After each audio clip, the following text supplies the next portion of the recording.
Tong Podcast. Halo, jumpa lagi di Tong Podcast, mari Tong cerita. Nah, hari ini kita akan cerita dengan Kakak Rostati Hutagaol STPMM. Halo Kakak. Halo juga. Nah, Bisa. Kakak, saya panggil Kakak Ros aja ya? Boleh, Boleh. silakan. Nah, Kakak Ros ini selaku Direktur Biro Konsultan Kewirausahaan BKK Lampu Kita. Nah, pasti kita semua mau tahu ini, Lampu Kita itu apa sih? Oke, baik. Terima kasih Ade Reva. Lampu Kita itu lembaga amanah pemberdayaan usaha kawasan Indonesia Timur Raya. Jadi ada dia singkatan, Oke. Lampu Kita. Nah, BKK sendiri itu Biro Konsultasi Kewirausahaan. Jadi Lampu Kita ini ada dia punya 3 unit usaha. Itu yang pertama namanya Pekan Center, Pusat Pengembangan Kreativitas Anak Negeri. Yang kedua itu RVV, Rumah Produksi Virkoan, nanti yang memproduksi produk-produk turunan minyak kelapa dan seterusnya. Oke. Yang ketiga inilah dia BKK Lampu Kita, Biro Konsultasi Kewirausahaan. Jadi fokusnya apa ini Kakak? Fokus. Nah, dari nama saja sebetulnya kita sudah tahu toh, namanya Biro Konsultasi Kewirausahaan. Nah, membuka layanan konsultasi di seputar dunia kewirausahaan, dunia wirausaha. Itu pada siapa? Pada mahasiswa, pada pemuda, lalu kemudian pada pelaku UMKM. Oke. Ini sejak kapan ini Kakak Lampu Kita ini ada? Berdiri Lampu Kita itu di 4 Agustus 2009. 2010. Nanti nih sebentar ini 4 Agustus itu miladnya yang ke 14 tahun. 14 tahun. Itu berdiri oleh 2 orang, yaitu Bapak Ahmad Rumalolas dan kemudian Ibu Rostati Hutagaol. Itu di Kota Medan, Sumatera Utara. Nah, 2010 di Sumatera Utara. Kemudian setelah berdiri setahun saja di sana, terus kita orang ini pindah ke Jakarta. 10 tahun di Jakarta sampai 2020. Nah, 2020 pas COVID lah kemarin itu, kita pindah ke Fakfak datang di Fakfak, Bali pulang karena memang foundernya, pendirinya Bapak Ahmad Rumalolas Orang Fakfak itu dia orang Fakfak, dia kampung di Pasir Putih. Oke, jadi perjalanannya lumayan jauh ini ya? Jauh, panjang, berliku, naik Tanjung, Teluk, semua sudah ada. Jadi dari awal itu apakah sudah ada BKK ini? Belum. Kapan ini BKK ini ada nih? BKK ini ada 2 tahun yang lalu. Baru-baru berarti Baru-baru, 2 tahun yang lalu itu setelah saya menyelesaikan S2 memang tepatnya. Jadi saya itu wisuda S2-nya, kuliah S2-nya di Jakarta.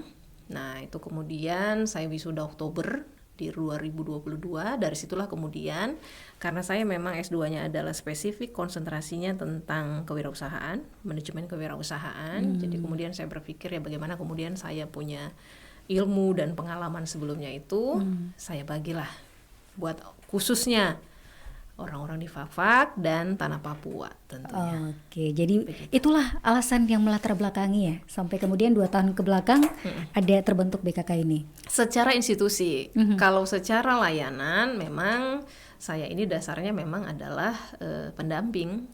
Jadi pelaku UMKM, pendamping UMKM, saya juga narasumber, fasilitator di berbagai acara-acara seputar pelatihan dunia wirausaha ya. Lalu kemudian saya juga dosen, karena memang dosen tuh harus S2 toh. Komplit jadi ya saya sudah terlambat ini ceritanya. Saya sudah terlambat. Kenapa kemudian harus S2? Karena saya mengajar di Polinef, meskipun Polinef kan masih di diploma 3 ya, masih bisa S1 lah begitu. Tapi kan semua dosen-dosen yang lain S2 baru beta belum. Nah, itu yang kemudian. Dan kemudian juga kenapa S2 itu ya karena perjalanan bingung sebetulnya juga mau ambil S2 apa begitu toh. Saya S1-nya concern di teknologi pangan. Nah, itu kan cerita hulu sebetulnya. Lalu kemudian cerita S2 itu kan sebenarnya concernnya di hilir, pemasaran. Untuk apa? Untuk nanti kita produk yang minyak kelapa tadi itu yang saya katakan. Oke, kalau pendampingan yang dilakukan ini apa saja dari Lampu Pendampingan, pendampingan itu sebenarnya pembinaan juga lah ya, pendampingan, pembinaan, pendidikan. Nah itu banyak sebenarnya, kaya sekali. Nanti Pekan Center sendiri dia punya. Ini saya concernnya di BKK dulu BKK aja ya. dulu, iya.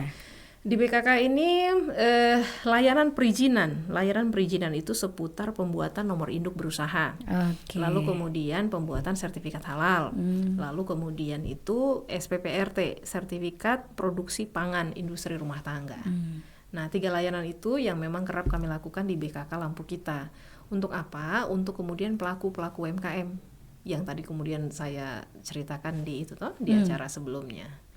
Begitu, Adituan. Iya, jadi tujuannya apa ini? Tentunya masyarakat juga harus tahu dong, teman-teman dari Tong Podcast. Oke.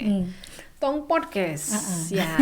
Jadi salah satu layanan yang memberikan pendampingan, konsultasi, fasilitasi ya kepada para pelaku UMKM yang memang ingin mempunyai izin usaha, lalu kemudian sertifikat halal, lalu kemudian pangan industri rumah tangga. Yang di luar itu juga BKK Lampu Kita juga nanti akan mengisi materi-materi di acara penyuluhan keamanan pangan.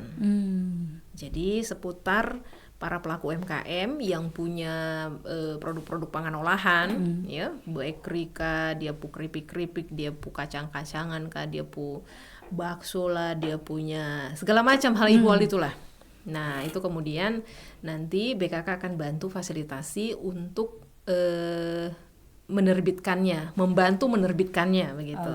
Nah, dalam proses itu kan tentu akan ada edukasi, akan ada pendampingan kepada para pelaku-pelaku usahanya, bagaimana kemudian dorang bisa naik kelas lah dengan produk-produk tersebut.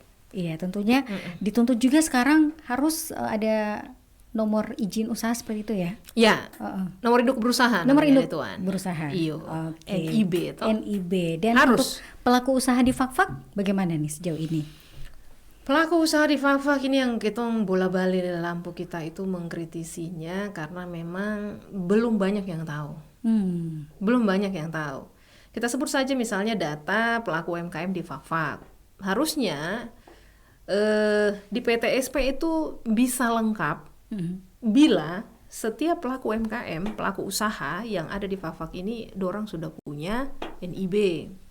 Namun faktanya dari sekian banyak yang kita orang dampingi, BKK Lampu Kita hari ini mendampingi sudah lebih dari 100 pelaku UMKM ya. Itu masih kecil sekali itu. Padahal banyak di Fak-Fak. Banyak, pengakuannya ada 3.000. Coba itu ada Tuhan. Pengakuan 3.000 baru ya. Yang punya tapi itu dia data 100. ini kita nggak tahu. Kalau 100 tuh mungkin masih 1% kan. Nah itu. Nah itu yang kemudian memang kita harapkan bahwa ya memang sosialisasi saja sebetulnya, sosialisasi termasuk yang perdagangan ini itu. Nah itu dorang ya sebagian kalau dorang sudah mengerti biasanya dorang datang. Jadi datangnya itu bisa ke PTSP-nya silakan, atau misalnya kalau memang dia mau lebih cepat, lebih tenang-tenang di rumah menunggu saja hasilnya begitu toh, ya silakan datang ke BKK Lampu Kita lah. Akan ada Begitu. pendampingannya. Akan ada pendampingan dan kemudian lebih jelas, lebih ada diskusi. Jadi biasanya kita orang itu sebelum tanyakan dulu diskusi, kemudian seberapa lama usaha, maunya seperti apa, mau usaha apa saja begitu toh. Karena setiap pelaku UMKM itu biasanya mama-mama itu umumnya dia tidak punya satu usaha. Biasa ada banyak ya? Banyak, dia punya BLI 3 kah 5 kah begitu. Namun nanti kalau untuk pengurusan sertifikat halalnya hanya 3 saja. 3 klasifikasi saja yang difasilitasi. Bebas untuk produk pangan olahan maksudnya toh. Nah, tapi kemudian itu nanti ada mama-mama dia tidak puas lah, dia bikin bakery, dia kue basah lah, kue kering, roti, gabungnya keripik-keripik, lalu kacang-kacangan, dia mau buat bakso lah apa segala macam. Udah banyak sudah. Kita mulai tahu. Biasanya kita bilang langsung sudah mama, cuma 3 saja ya. 3 saja cukup, nanti kasih yang lain lagi. Begitu untuk urusan sertifikat halalnya maksudnya. Sertifikat halal. Iya. Ini pentingnya punya sertifikat halal, kemudian NIB ini apa ini? Sertifikat halal ya tentu saja untuk menambah, untuk menaikkan nilai tambah ya, nilai tambah produk toh. Nah nilai tambah produk ini kan kalau misal ada Reva, bikinlah dia kue bolu gulung, beta kenal lah beta beli. Nanti misalnya kue bolong ini keluarlah dari Fak-Fak yang orang terkenal, terutama yang kita Muslim ya, yang biasanya akan melihat itu, ini dia produk ini halal kah terhadap ya, menghilangkan keraguan. Nah, kalau sudah tidak ragu, orang trust, percaya, dia akan beli. Jadi pemasarannya bisa jadi lebih luas, toh. Nah, itu dia. Kalau NIB? NIB, nomor induk berusaha, itu dasar dari untuk membuat sertifikat halal. Jadi nomor induk artinya kita mau berusaha, tentu kita mau diakui legal.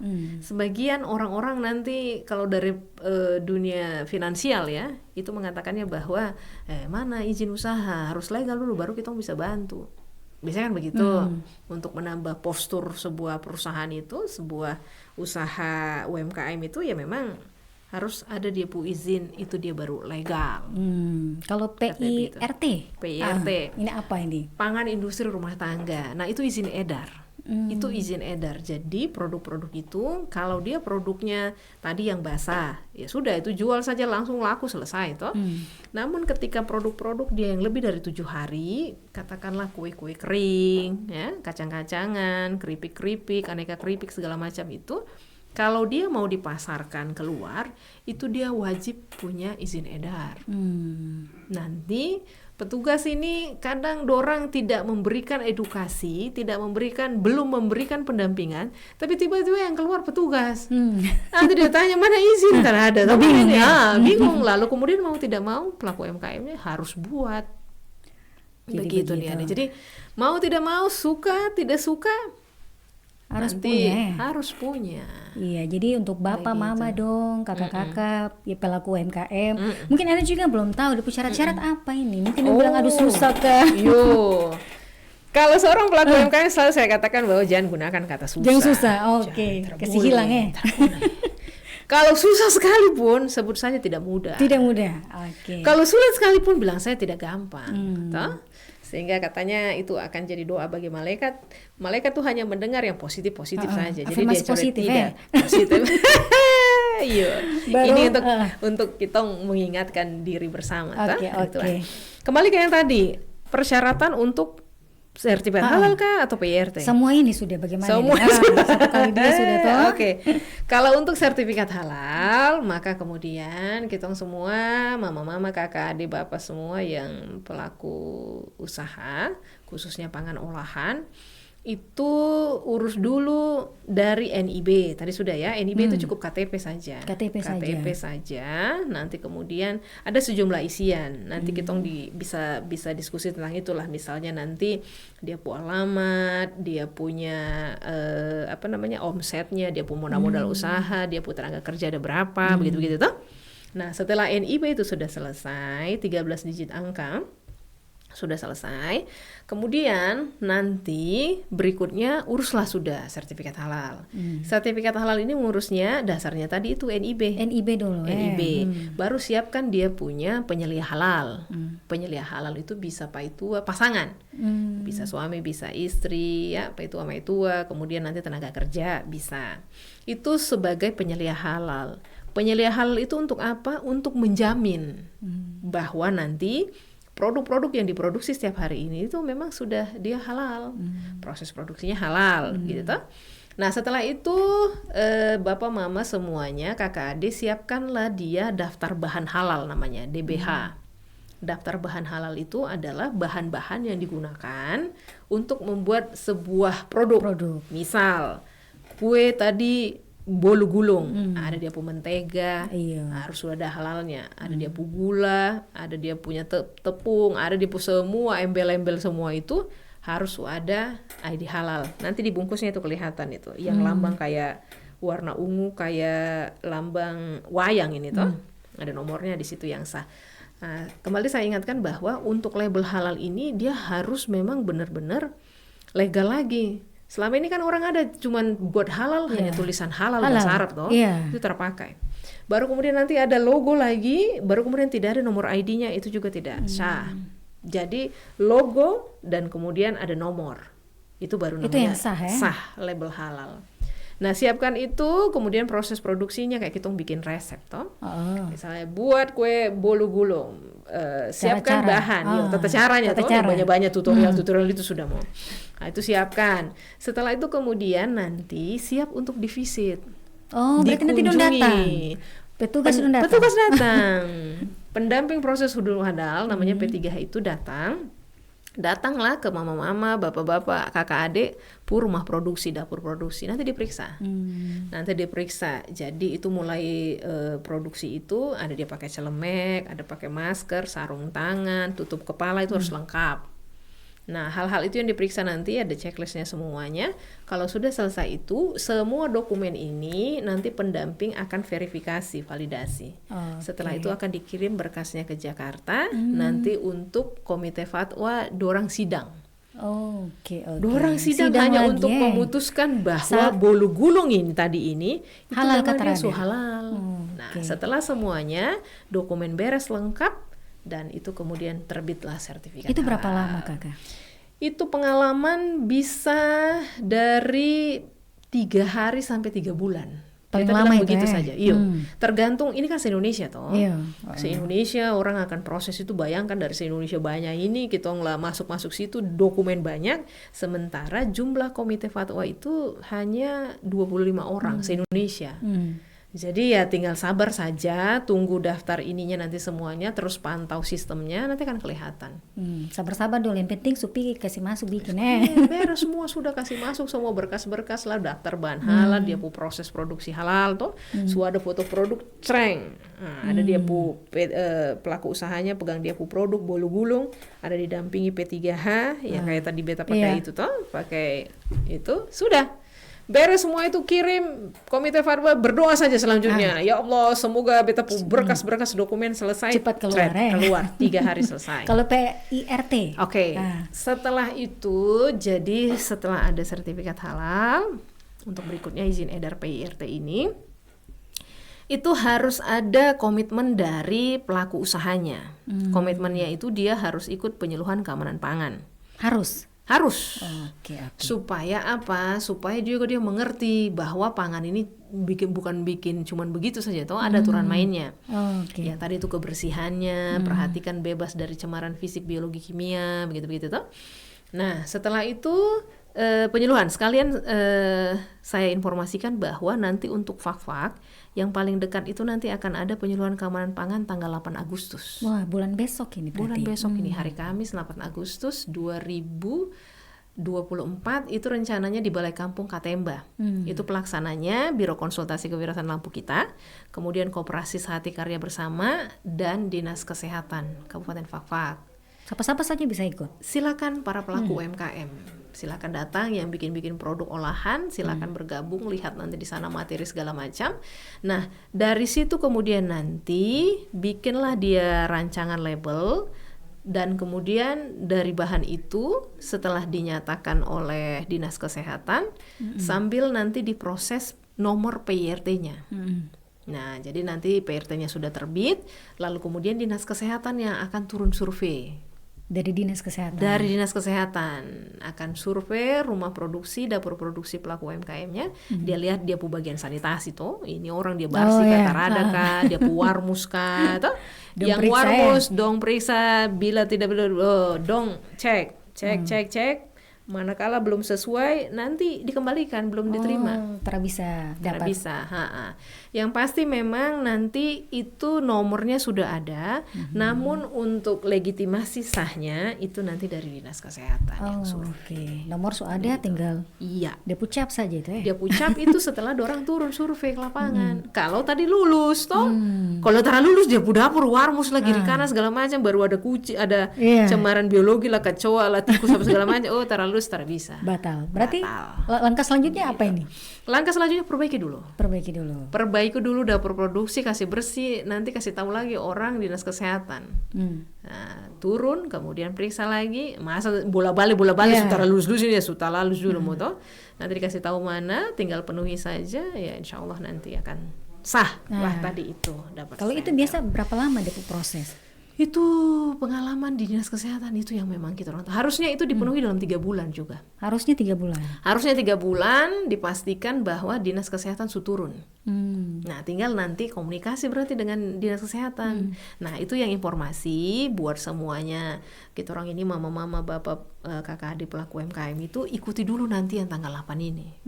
Supaya Ikut di dulu, komunal toh, supaya komunal nanti BKK Lampu Kita bantu untuk menyuarakan, mengingatkan ke dinas kesehatan. Oke. Karena kalau tidak ikut itu, ya kemudian nanti pribadi-pribadi kan akan repot toh. Bolak-balik ke sana. Iya. Nah, nanti kalau dari BKK Lampu Kita yang akan coba mengatakan bahwa sudah Bapak Ibu dari kesehatan turun sudah ke pelaku UMKM ini ya, silakan turun sudah dong, siap. Jadi sudah daftar Misalnya memang. begitu toh.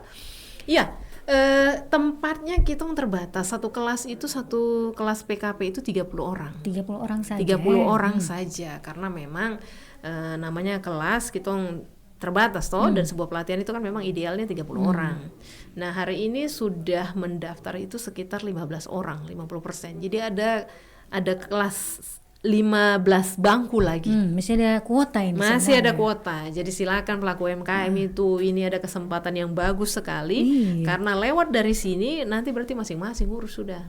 Oke, jadi manfaatkan sudah ya. Manfaatkan sudah sayang. Nanti tanggal 8 ini nanti bisa itu dari Facebook Komunitas Hati Karya Bersama SKB ya, dari Lampu Kita juga nanti akan mengingatkan itu kembali. Sudah disampaikan, tapi nanti akan diingatkan kembali supaya kuota ini 30 orang ini pas cukup dan kemudian kita bisa proses PR. Iya, mungkin ini dong juga tanya-tanya, itu ada biaya kah terada? Nah, biasanya dong Yo, terkecil. kalau untuk penyuluhan keamanan pangan itu dia sayangku.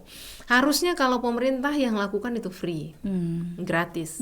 Karena ini memang kita lembaga swasta yang melakukan, berarti kan kita makan acara kan harus ada Iya. makan tuh, minum segala macam. Jadi ini memang dia berbayar, namun sangat terjangkau. Karena nanti dari berbayarnya ini kan Rp175.000 saja. Itu sudah mendapatkan 1 PIRT untuk 1 produk. Begitu. Jadi manfaat sekali. Jadi manfaat. Nanti kita keluar dari situ sudah dapat 1 PIRT, kemudian kita sudah dapat sertifikat keamanan pangan. Harus ada dapat sertifikat itu lagi dari dinas kesehatan. Itu baru tadi yang stempel itu. Stempel itu toh? ya. Nah, baru kemudian nanti dari situ komunikasinya dinas kesehatan akan survei, turun survei. Begitu. Oke. Kalau yang urus-urus sertifikat halal, NIB, nah itu ada biaya kah terada? Oh iya, sekali lagi ini beta sampaikan itu semuanya harusnya difasilitasi oleh negara. Namun lagi-lagi karena kan ada yang kerja, Iya. lalu kemudian ada dia puprin, ada dia pengetik-ngetik, waktu penerangan segala macam, panjang lagi ceritanya. Jadi memang kita kenakan biaya administrasi. Administrasi juga terjangkau, itu Rp100.000 Iya. saja. Tapi ini manfaatnya ke depan, jangka Manfaat ke panjang. depan. Sekali seumur hidup saja. 100.000 seumur hidup ini mau toh? Begitu. Baik, terakhir mungkin untuk Bapak Mama dong pelaku UMKM yang mau memanfaatkan atau mau dapat pendampingan dari BKK Lampu Kita ini bagaimana nih? Oke. Kakak Ros. Yuk, silakan datang ke kantor BKK Lampu Kita itu di Tubudin Seberang, Jalan Warahmade RT 9 toh. Di Tubudin Seberang itu pada jam setiap hari Senin sampai Kamis dari jam 10 sampai jam 4 sore. Untuk informasi lebih lanjut bisa hubungi Facebooknya Lampu Kita, Instagram Lampu Kita, atau juga bisa nomor WhatsApp saya, langsung bisa. Bisa ya? Bisa. Nomor WhatsAppnya dikasih tahu perlu? Boleh. Boleh. Ya, sampai langsung habis ini ada yang hubungi, mau dapat pendampingan ya. begitu kan? Oh, Sabeta belum pulang lagi yuk. 0812 6041 5177 dengan saya Rostati Hutagaol. Itu Oke, dia. manfaatkan sayangku. sebaik mungkin sudah ya para Iya. pelaku usaha UMKM yang ada di Fakfak. Dan aduh sampai di sini dulu ya ketong cerita ya Kakak Rosa. Selesai kan? Iya, Sip, sudah. mantap. Baik, Ade. Baik semua, sampai di sini Tong Podcast hari ini. Sampai jumpa dengan cerita-cerita yang lain. Dadah. Dadah. Terima kasih. Terima kasih Kakak. Tong Podcast.